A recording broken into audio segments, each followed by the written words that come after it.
കൊഞ്ചിനൊക്കെ നല്ല വിലയുണ്ട്. ഇന്ന് ചെയ്യാൻ പോകുന്നത് കൊഞ്ച് പുഴുക്ക. കൊഞ്ചും കപ്പയിട്ട് പുഴുക്ക്. ഇത് ചെയ്യുന്നത് നമ്മുടെ ജിത്തുബാലൻ. ആക്ച്വലി ഞങ്ങളുടെ കൊഞ്ച് വാങ്ങിച്ചിട്ട് വന്നപ്പോൾ എൻ്റെ അമ്മ വീട്ടിൽ കയറ്റിയില്ല. അമ്മ പറഞ്ഞ് കൊഞ്ച് അടുക്കളയൊക്കെ ക്ലീൻ ചെയ്ത് വെച്ചിട്ടുണ്ട്, ഇനി കൊഞ്ചുമായിട്ട് അടുക്കളയിൽ കയറണ്ടാന്ന്. അപ്പോൾ ഇതിൻ്റെ ഹൈലൈറ്റ് എന്താണെന്ന് വെച്ചാൽ, ഞങ്ങളുടെ വീട്ടിൽ ഒരു ദോസ്ത് വണ്ടി ഉണ്ടായിരുന്നു. ആ വണ്ടിയുടെ അകത്ത് വെച്ചാൽ ചെയ്യുന്നത്. സ്റ്റവൊക്കെ അവിടെ സെറ്റ് ചെയ്തിട്ട് അവിടെ വെച്ചാൽ ചെയ്യുന്നത്.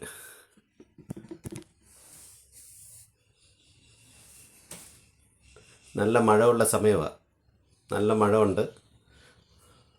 മഴയും വീട്ടിൻ്റെ വാതിക്കുള്ള ആ ദോസ്ത് വണ്ടിയുടെ അകത്ത് പുറകെ മുകളിൽ വെച്ചിട്ടാണ് ചെയ്യുന്നത്.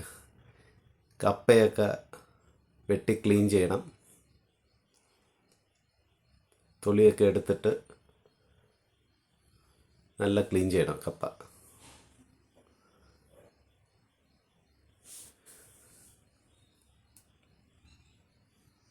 പിന്നെ ഈ കൊഞ്ചിൻ്റെ തലയൊക്കെ വെട്ടിക്കളഞ്ഞിട്ട് അതിൻ്റെ വേസ്റ്റൊക്കെ സൈഡിലിരുന്ന വേസ്റ്റൊക്കെ കളഞ്ഞിട്ട് നല്ല ഫ്രഷ് വാട്ടറിൽ വെള്ളത്തിൽ ഒരു 5-6 വട്ടം നല്ല രീതിയിൽ വൃത്തിയാക്കി ക്ലീൻ ചെയ്ത് വെക്കണം. നല്ല രീതിയിൽ വൃത്തിയാക്കണം. പിന്നെ കുറച്ച് സവാള, പിന്നെ തക്കാളി, ഇഞ്ചി, പച്ചമുളക്, ഇത്രയും സാധനം നമുക്ക് ആവശ്യമുള്ളതാണ്. ഇതെല്ലാം നിങ്ങളുടെ കപ്പയുടെ അളവ് അനുസരിച്ച് ഇട്ടാൽ മതി. പിന്നെ കപ്പ നല്ല ക്ലീൻ ചെയ്തിട്ട് കഷ്ണമാക്കി വെക്കണം സൈഡിൽ. പിന്നെ ഒരു കളത്തിൻ്റെ അകത്ത് ഈ കപ്പ ചൂടുവെള്ളം തിളപ്പിച്ച് അതിൻ്റെ അകത്ത് ഈ കപ്പ ഇടണം. ഈ കപ്പ ഒരു 3/4 വരെ വേകണം. ഒരു 75% വേകണം. മൊത്തത്തിലല്ല. കാരണം എന്ന് വെച്ചാൽ നമ്മൾ ഇത് കഴിഞ്ഞിട്ട് അതിൻ്റെ മുകളിൽ കുറച്ച് സമയം കൊഞ്ചിട്ടാണ് വേവിക്കുന്നത്. അപ്പോൾ ഒരു 3/4 വേവിക്കണം. പിന്നെ ഈ കൊഞ്ച് കഴുകി ഒരു വെള്ളത്തിൽ വൃത്തിയാക്കിയ കൊഞ്ച് ഒരു വെള്ളത്തിൽ ഇട്ടിട്ട് ഇത്തിരി ഉപ്പും ഇട്ട് വെക്കണം. അപ്പോൾ ഈ കൊഞ്ചിൻ്റെ അകത്തൊക്കെ ഉപ്പ് പോവും.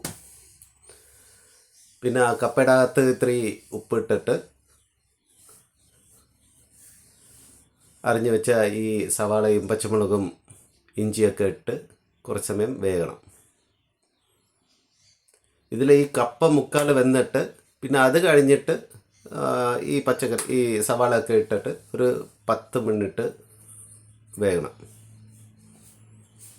10 അല്ല 5 മിനിറ്റ് വെന്താലും മതി. തക്കാളി അരിഞ്ഞിടണം. പിന്നെ കുറച്ച് കൊഞ്ച് ഇടണം. അത് കഴിഞ്ഞിട്ട് കൊഞ്ചിട്ടിട്ട് മല്ലിപ്പൊടിയല്ല മഞ്ഞപ്പൊടിയും കുരുമുളകും ഇട്ടാൽ മതി. മല്ലിപ്പൊടി ഒന്നും ഇടണ്ട, അതിൻ്റെ ടേസ്റ്റ് മാറിപ്പോവും. അപ്പോൾ മഞ്ഞപ്പൊടിയും കുരുമുളകും ഇടണം. മഞ്ഞപ്പൊടി ആവശ്യത്തിന് ഇട്ടാൽ മതി, ഒരു കളറിന് വേണ്ടി, ഒരു ചെറിയ ഫ്ലേവറും കിട്ടും. പിന്നെ ഇത് നല്ല രീതിയിൽ ഇളക്കി കൊടുക്കണം. ഒരു 10 മിനിറ്റും കൂടി ഈ കൊഞ്ച് വേകുമ്പോൾ നമ്മൾ ഇടയ്ക്കിടയ്ക്ക് നല്ല രീതിയിൽ ഇളക്കി കൊടുക്കണം. തവി വെച്ചോ അല്ലെങ്കിൽ നമ്മൾ കോട്ടൺ വെച്ചോ എന്തെങ്കിലും പിടിച്ചിട്ട് ഇളക്കിയാലും മതി. അപ്പോൾ 3/4 ചീനി വെന്തതിന് ശേഷമാണ് ഈ സംഭവമൊക്കെ ചെയ്യേണ്ടത്. എന്നാൽ നമുക്കിത് ടേസ്റ്റ് ചെയ്യാം. കഴിച്ച് നോക്കാം. മസാല ഇട്ട് നല്ല ജ്യൂസി ആയിരിക്കുന്നു.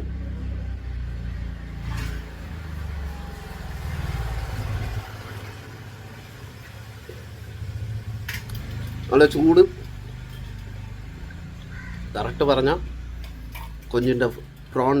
കൊഞ്ചിൻ്റെ ഒരു ഫ്ലേവർ, പിന്നെ ചീനിയുടെ ഒരു ഫ്ലേവർ, പിന്നെ മസാല നല്ല ജ്യൂസി ആയിരിക്കുന്നു. കപ്പയും ഇതിൻ്റെ ടേസ്റ്റ് എങ്ങനെയുണ്ട്? മഴ സമയം മഴയത്ത് കഴിക്കാൻ എന്നാ ഒരു ടേസ്റ്റ് പറഞ്ഞറിയിക്കാൻ വയ്യ. പൊളി സാധനം. മസാലൊക്കെ പൊടി എല്ലാം അടിപൊളി. ചൂടോടെ ഇങ്ങനെ